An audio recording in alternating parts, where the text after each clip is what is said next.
മത്തായിയുടെ സുവിശേഷം 13-ാം അധ്യായത്തിൽ വിതക്കാരൻ്റെ ഉപമയെപ്പറ്റി യേശു പറയുന്നുണ്ട്. വിതക്കാരൻ വിതയ്ക്കാൻ പുറപ്പെട്ടപ്പോൾ വിത്തുകളിൽ കുറച്ചെണ്ണം വഴിയരികിൽ വീണു. പക്ഷികൾ അത് തിന്നു. ചിലത് മണ്ണ് അധികമില്ലാത്ത പാറയമേൽ വീണു. മണ്ണിനെ ആഴമില്ലാതിരുന്നതിനാൽ അത് മുളച്ചു പൊങ്ങി.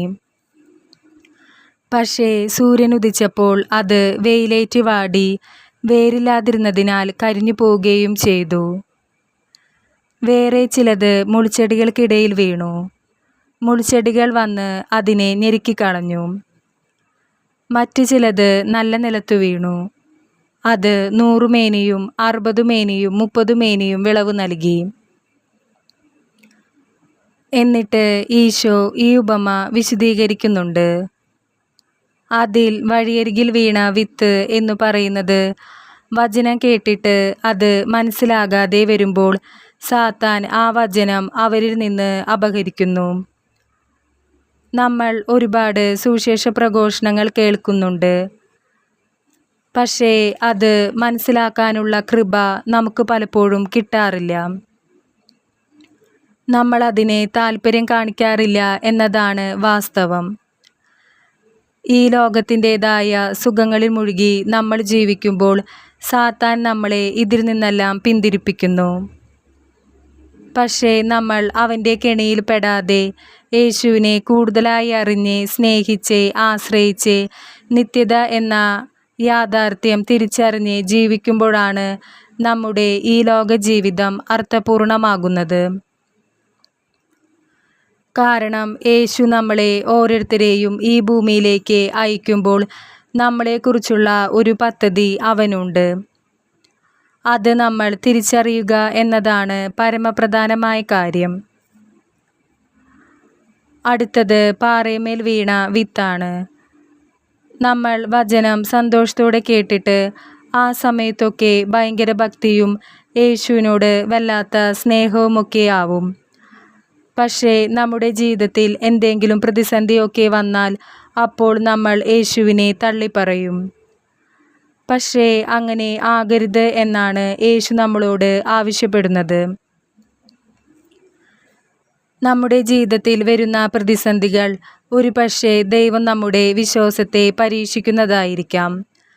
സഹനത്തിൻ്റെ നിമിഷങ്ങളിലും യേശുവിനെ വിളിക്കുന്നുണ്ടോ എന്നറിയാൻ. നമ്മൾ മനസ്സിലാക്കേണ്ട ഒരു കാര്യം, ദൈവം ജീവിതത്തിൽ പ്രതിസന്ധികൾ തരുമ്പോൾ അത് തരണം ചെയ്യാനുള്ള വഴിയും അവൻ നമുക്ക് തരും. നമ്മൾ ചെയ്യേണ്ട കാര്യം ഏതു പ്രതിസന്ധിയിലും യേശുവിനെ മുറുകെ പിടിച്ച് അവൻ്റെ ശക്തിയിൽ ആശ്രയിക്കുക എന്നതാണ്. പാറയമേൽ വീണ വിത്തിനെ പറ്റി യേശു പറയുമ്പോൾ ഒരു കാര്യം കൂടി ഓർമ്മപ്പെടുത്തുന്നുണ്ട്. അത് തന്നിൽ വേരില്ലാത്തതിനാൽ അല്പം നേരം മാത്രം നിലനിൽക്കുന്നു എന്നതിനെ പറ്റിയാണ്. ഇവിടെ നമ്മൾ മനസ്സിലാക്കേണ്ട കാര്യം, നമ്മിലുള്ള വേര് എന്ന് പറയുന്നത് യേശുവിലുള്ള അടിയുറച്ച വിശ്വാസമാണ്. അതിന് നമുക്ക് അവിടുത്തെ കൃപയും കാരുണ്യവും ആവശ്യമാണ്.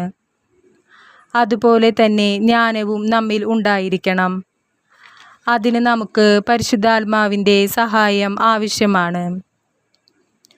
കാരണം ജ്ഞാനം പരിശുദ്ധാത്മാവിൻ്റെ ദാനമാണ്. ഒരുവൻ്റെ മേൽ പരിശുദ്ധാത്മാ ശക്തി വന്ന് നിറഞ്ഞാൽ അവൻ്റെ ജീവിതം തന്നെ മാറിമറിയും. അവൻ അസാധാരണ വ്യക്തിയായി മാറും. പിന്നെ ഒരിക്കലും അവൻ ദൈവത്തിൽ നിന്ന് അകലില്ല. അവിടുത്തെ അഭിഷേകം ജീവിതാവസാനം വരെ അവനിൽ ഉണ്ടായിരിക്കും. അതുകൊണ്ട് പരിശുദ്ധാത്മാവിൻ്റെ ദാനങ്ങളും ഫലങ്ങളും കിട്ടാൻ വേണ്ടി നമുക്ക് നിരന്തരം പ്രാർത്ഥിക്കാം. അപ്പോൾ നമ്മുടെ വിശ്വാസമെന്ന വേര് അടിയുറച്ചതായിരിക്കും. അടുത്തത് മുള്ളുകൾക്കിടയിൽ വീണ വിത്താണ്.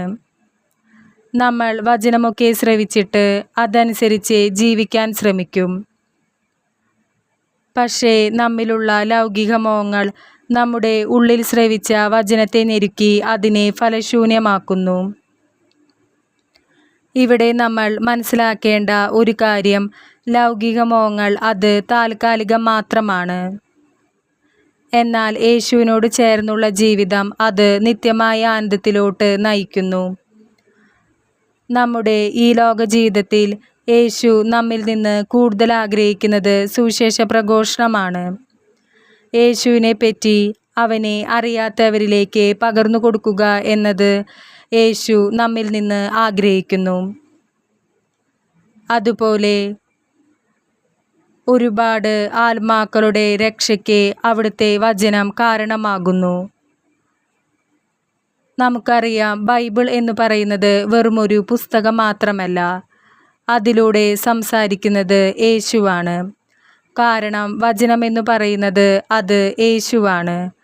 ഒരുപാട് പാപികളെ മാനസാന്തരത്തിലോട്ട് നയിക്കാനും ജീവിതത്തിൽ എന്ത് ചെയ്യണമെന്ന് അറിയാതെ ഇരിക്കുന്നവർക്ക് വഴി തുറന്നു കൊടുക്കാനും രോഗികളുടെ സൗഖ്യത്തിനും അങ്ങനെ ഒരുപാട് അത്ഭുതങ്ങൾ ബൈബിൾ വായിക്കുമ്പോൾ, അവിടുത്തെ വചനം ഉച്ചത്തിൽ വായിക്കുമ്പോൾ, അത് ഹൃദയത്തിലോട്ട് ഏറ്റെടുക്കുമ്പോൾ നമുക്ക് അനുഭവിക്കാൻ കഴിഞ്ഞിട്ടുണ്ട്. അതുകൊണ്ട് അവിടുത്തെ വചനത്തിൽ അടിയുറച്ച് വിശ്വസിച്ച് ലൗകിക മോഹങ്ങളോടുള്ള, പ്രത്യേകിച്ച് ധനത്തിൻ്റെ ആകർഷണം, അത് ഇവിടെ യേശു പറയുന്നുണ്ട്, അതിൽ നിന്നൊക്കെ പിന്തിരിഞ്ഞ് നിത്യത എന്ന യാഥാർത്ഥ്യത്തിൽ വിശ്വസിച്ച് അവിടുത്തെ രണ്ടാം ആഗമനത്തിനായി കാത്തിരുന്ന് നമുക്ക് ജീവിക്കാം. അടുത്തത് നല്ല നിലത്ത് വീണ വിത്താണ്. അവർ യേശുവിൻ്റെ വചനത്തിൽ അടിയുറച്ച് വിശ്വസിച്ച് ജീവിതത്തിൻ്റെ ഏതു പ്രതിസന്ധിയിലും യേശുവിനെ ആശ്രയിച്ച് ജീവിക്കുന്നവരാണ്. അവരുടെ ലക്ഷ്യം തന്നെ യേശുവിനെ കുറിച്ച് ഈ ലോകത്തെ അറിയിക്കുക എന്നതാണ്. സുവിശേഷ പ്രഘോഷണം അത് ചെറിയ രീതിയിലായാലും നമുക്ക് ചെയ്യാൻ പറ്റുന്ന കാര്യമാണ്. ഫോണിൽ ദൈവവചനം സ്റ്റാറ്റസ് ഇട്ടും നമ്മുടെ സുഹൃത്തുക്കളോട് യേശുവിനെ പറ്റി പങ്കുവെച്ചും ഒക്കെ നമുക്ക് കഴിയുന്ന വിധത്തിൽ യേശുവിനെ പറ്റി, അവിടുത്തെ രക്ഷയെപ്പറ്റി മറ്റുള്ളവരെ അറിയിക്കാം. അത് യേശു നമ്മിൽ നിന്ന് ആഗ്രഹിക്കുന്ന കാര്യമാണ്. അങ്ങനെ നമ്മൾ ചെയ്യുമ്പോൾ നമ്മളും നല്ല നിലത്ത് വീണ വിത്ത് പോലെ 100 മേനിയും 60 മേനിയും 30 മേനിയും ഫലം പുറപ്പെടുവിക്കും.